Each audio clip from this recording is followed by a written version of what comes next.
दो लड़के सैरा नाम की लड़की को किडनैप कर लेते हैं। एक जो किडनैपर है वो बहुत ही बेरहम है, लेकिन एक जो उसके दिल में थोड़ा सा रहम है, थोड़ी सी उसे फिक्र है कि इंसान की जान की उसे फिक्र है। लेकिन उसके दिल में फिक्र क्यों है ये मैं आपको आगे बताऊंगा। और जो बेरहम किडनैपर है वो किस हद तक गिर जाता है इस किडनैपिंग की रॉबरी को, ताकि पैसे मिल सके उसको अंजाम करने के लिए, ये इस पूरी मूवी में दिखाया गया है। फिल्म की शुरुआत में हमें दो लड़के मिलते हैं जिनका नाम होता है टॉम, एक का नाम होता है विक। और वो दोनों बहुत ही मेहनत कर रहे होते हैं, सामान इकट्ठा कर रहे होते हैं किडनैपिंग का, रस्सी वगैरह, पिलास, सब कुछ जो एक किडनैपिंग में काम आए वो अपने घर पे जाके एक बहुत ही जो वो होता है ना वॉइस अथेंटिक फॉर्म लगाते हैं ताकि आवाज़ बाहर ना जाए, एक बेड बनाते हैं, लाइटें लगाते हैं ताकि किडनैपिंग में कोई दिक्कत ना आए। बहुत ही मेहनत करते हैं किडनैपिंग में। और फिर वो अपनी कार में भी ऐसा करते हैं ताकि जिसको हम किडनैप करें उसको पकड़ने में आसानी हो जाए, कार से भी आवाज़ बाहर ना जाए, वहाँ पे भी वो फॉर्म लगा देते हैं। और फिर वो स्टेला का इंतजार कर रहे होते हैं। स्टेला एक शॉपिंग कॉम्प्लेक्स से बाहर आती है। जैसे ही वो बाहर आती है वो दोनों से पकड़ लेते हैं, बिल्कुल दबोच लेते हैं और अपनी गाड़ी में डाल देते हैं। और फिर गाड़ी में डालने के बाद उसके मुँह पे कपड़ा ढक देते हैं ताकि उसे पता न लगे कि हम उसे कहाँ लेके जा रहे हैं। और फिर वो उसे फाइनली अपने घर पे ले आते हैं। और घर पे ले आने के बाद उसके कपड़े उतारते हैं, कपड़े चेंज करते हैं, उसे लाल कलर के कपड़े पहनाते हैं ताकि बिल्कुल उसे लगे कि वो सच में किडनैप है। और उसके फ़ोटो वोटो लेके उसके पापा को ईमेल करते हैं ताकि दिखा सके कि वाकई हमने आपकी बेटी को किडनैप कर लिया है। लेकिन स्टेला के जो पापा हैं वो स्टेला से ज़्यादा बनती नहीं है, तो उसे थोड़ा शक होता है कि पैसे दे पाएंगे या नहीं स्टेला के पापा। और फिर वो मतलब बहुत ही बेरहम बाप है, ज़्यादा अच्छा बाप नहीं है। और जो टॉम होता है वो उससे कहता है कि तुम जितना चिल्लाओगी तुम्हें उतना ही तकलीफ होगी, हम तुम्हें दुख या हर्ट नहीं करना चाहते, तुम बस जैसे जैसे हम कहने वैसे करते रहो। वो अपने पापा का नंबर बताती है, ईमेल आईडी बताती है। और फिर फाइनली जो वो मास्क आके अंदर जाते हैं, बाहर आके मास्क उतार के वो सब जो है उसे अपने पापा के उसके पापा के ईमेल पे सेंड कर देते हैं। और जो विक है वो बहुत बेरहम है, लेकिन ये जो टॉम है वो रहमदिल इसलिए है क्योंकि वो उसका बॉयफ्रेंड है।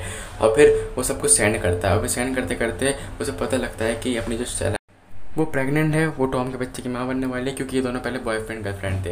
लेकिन इतने में स्टेला को नहीं पता होता है कि ये जो किडनैपिंग कर रहा है वो टॉम भी मिला हुआ, क्योंकि वो मास्क लगा के अंदर आते हैं। टॉम अंदर आया था तो वो बोलता है कि मुझे सूसू करना है, तो उसे एक बाल्टी ला कर देता है। और वो बोलती है कि प्लीज़ अपना मुँह मोड़ लो, मुझे थोड़ी प्राइवेसी चाहिए। जैसे वो अपना मुँह मोड़ता है वो उसके सर पर बाल्टी मार देती है और उससे गन छीन लेती है। फिर गन छीनने के बाद वो उसका मास्क उतार देती है। जैसे मास्क उतारता है तो पता चलता है कि ये जो टॉम और स्टेला एक दूसरे को जानते थे, इन दोनों का फिजिकल रिलेशन था, ये दोनों बॉयफ्रेंड गर्लफ्रेंड थे, मतलब इनमें काफ़ी अच्छी बात थी। लेकिन छोड़ा क्यों? क्योंकि हमें पता लगता है कि टॉम और ये जो विक थी दोनों पहले जेल में जा चुके हैं, लेकिन शायद ये जेल इस जेल की वजह से गए हैं, इस वजह से उसे किडनैप कर रहे हैं, पूरी वजह समझ में आने लगी थी।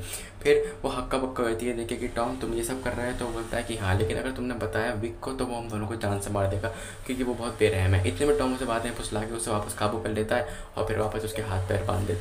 फिर इतने में वहाँ पे विक आ जाता है और वो टॉम जो है बिल्कुल नॉर्मल माहौल क्रिएट कर देता है वापस से। विक उसे बोलता है कि उसके पापा ने जो है पैसे देने से मना कर दिया, तो हमें एक और वीडियो बनानी पड़ेगी।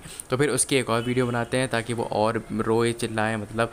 और विक बहुत डरता था, टॉम बहुत डरता था विक से, तो इस वजह से वो वीडियो बना भी देते हैं जिसमें स्टेला बोलते हैं कि पापा जी मैं प्रेग्नेंट हूँ, प्लीज़ जो ये कह रहे हैं वो कर दो, मैं 4 मंथ से प्रेग्नेंट हूँ। फिर इतने विक जो है कुछ फ़ोन कॉल्स करने बाहर चला जाता है और फिर टॉम उसके पास आता है और बोलता है कि तुमने मतलब ऐसा क्यों बोला? तो वो बोलती है कि मैंने कोई झूठ नहीं बोला, मैं सच में प्रेग्नेंट हूँ, वो भी तुम्हारे बच्चे की, और तुमने मुझे छोड़ दिया जेल जाने से पहले, इस वजह से ये हो गया था। फिर इतने में स्टेला उसे बातों में लगाती है और उसे अपने कैसे भी करके करीब बुला लेती है। करीब मतलब थोड़ा उसे क्लोज ले आती है। और फिर जब वो उसके क्लोज आता है तो टॉम थोड़ा लड़का था, मतलब थोड़ा जब उसे उल्टी वगैरह आती है तो वो उसके थोड़ा करीब आया था। इतने जैसे वो उसके ऊपर लेटता है, इतने में स्टेला जो है उसका हाथ बांधी थी उसी बेड से जिस पर उसे बांध रखा था। और फिर वो हाथ बांधने के बाद उसका फ़ोन ले आती है और बाहर जाने की पूरी कोशिश करती है, लेकिन चाबी जो है टॉम की जेब में थी जो कि उससे गिर गई थी। फिर इसके बाद वो उसे फ़ोन करती है पुलिस को बोलती है कि जो प्लीज़ मेरी लोकेशन ट्रैक कर लो, लेकिन पुलिस इतने में लोकेशन ट्रैक नहीं कर पाती है। फिर स्टेला सोचती है कि चाबी तो है ना मेरे पास, तो मैं काम करती हूँ चाबी ढूंढ लेती हूँ, क्योंकि उसका हाथ बंधा हुआ था लेकिन चाबी उसके टांग के काफ़ी करीब थी। और फिर स्टेला उस कमरे में जाती है, चाबी ढूंढने की पूरी कोशिश करती है, मतलब चाबी को उठाने की पूरी कोशिश करती है, लेकिन उठा नहीं पाती। जैसे वो उठाने के लिए झुकती है ढंग तरीके से, इतने में जब अपना टॉम था उसके सर पर बहुत ही तेज़ लात मार देता है, जिसकी वजह से वो बेहोश हो जाती है। और फिर बेहोश होने के बाद फिर वो एंट्री हो जाती है विक की। और फिर विक को इतना पता चल चुका था कि ये दोनों जानते हैं एक दूसरे को, क्योंकि टॉम उसे बताया था कि हाँ ये मेरी गर्लफ्रेंड, तो मैंने इसको चूज़ इसलिए करा क्योंकि इसके पापा बहुत ज़्यादा अमीर थे, इस वजह से।